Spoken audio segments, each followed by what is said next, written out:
ఈరోజు మనం శ్రీమద్ భగవద్గీతలో ప్రస్తావన 39 గురించి తెలుసుకోవాలి. పురోభివృద్ధి చెందుతారు అనే శాంకర మతం భేదో నిత్యమధియాతం తుదిశతం కర్మ స్వనుష్ఠితయార్థం సోపాన పంచకం అనే కదా వారి ఉపదేశం. ఈ విధమైన అనేక కర్మలు విధింపబడిన వీటి ఫలితాన్ని ఆశించకుండా లేదా ఈశ్వరారాధన బుద్ధితో ఈ కర్మలను ఆచరించాలి అని ఉపనిషత్తులలో కానీ తదితర వేద భాగాలలో కానీ చెప్పబడలేదు. కుర్వన్యేహ కర్మాణి విజేవిషేచ్ఛతం సమాహ అని ఈ ఈశావాసోపనిషదాదులలో 100 సంవత్సరాలలో కర్మాచరణస్తే జీవించాలి అని చెప్పిన కర్మఫలం కోసం ఆశించకూడదని చెప్పకూడదు. కర్మఫలాన్ని ఆశించకుండా ఈశ్వరార్పణ బుద్ధిలో కర్మలు ప్రధానంగా నిత్యనైమిత్తిక కర్మలు ఆచరించాలి. దీనివల్ల చిత్తశుద్ధి కలిగి తద్వారా ఆత్మతత్వ జ్ఞానం సంపాదించి మోక్షం పొందవచ్చును అని మొట్టమొదట ఉపదేశించబడినది. భగవద్గీతయే ఈ ఉపదేశాన్ని దృష్టిలో ఉంచుకొని శ్రీ శంకర భగవత్పాదులు బ్రహ్మసూత్రోపాదులు కూడా ఆయా ప్రసంగాలలో శ్రీ శంకర భగవత్పాదులు బ్రహ్మసూత్ర భాష్యాదులలో కూడా ఆ ప్రసంగాలలో నిష్కామ కర్మను గూర్చి ముచ్చటలిచ్చాడు.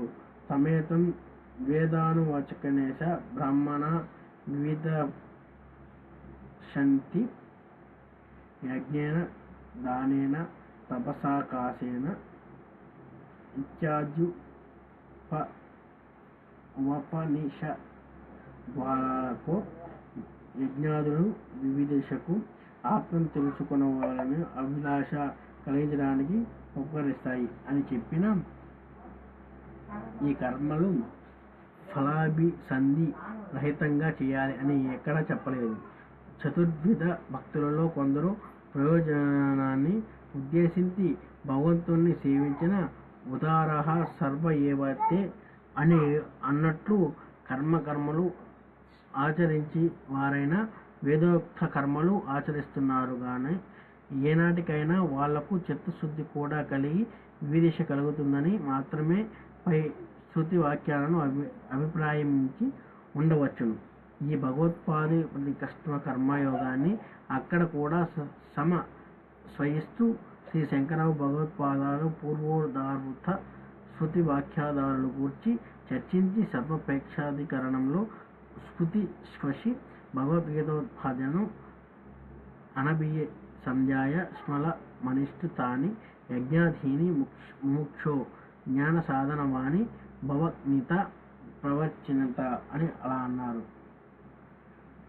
ఫలాభిలాష లేకుండా ఆచరించడం అనేది అన్ని విధాలైన కర్మలకు కూడా స్మౌత నిత్య నైమిత్తిక కామ్యాదులకు వర్తిస్తుంది.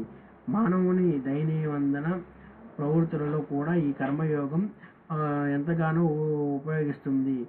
శక్తి వంచన లేకుండా తన కర్తవ్యాన్ని తను చేసినప్పుడు దానివల్ల పొందవలసిన ఫలం లభిస్తే ఉపయోగింపవలసిన పని లేదు అని అనుకున్న విధంగా లభించకపోతే కృంగిపోకూడదు.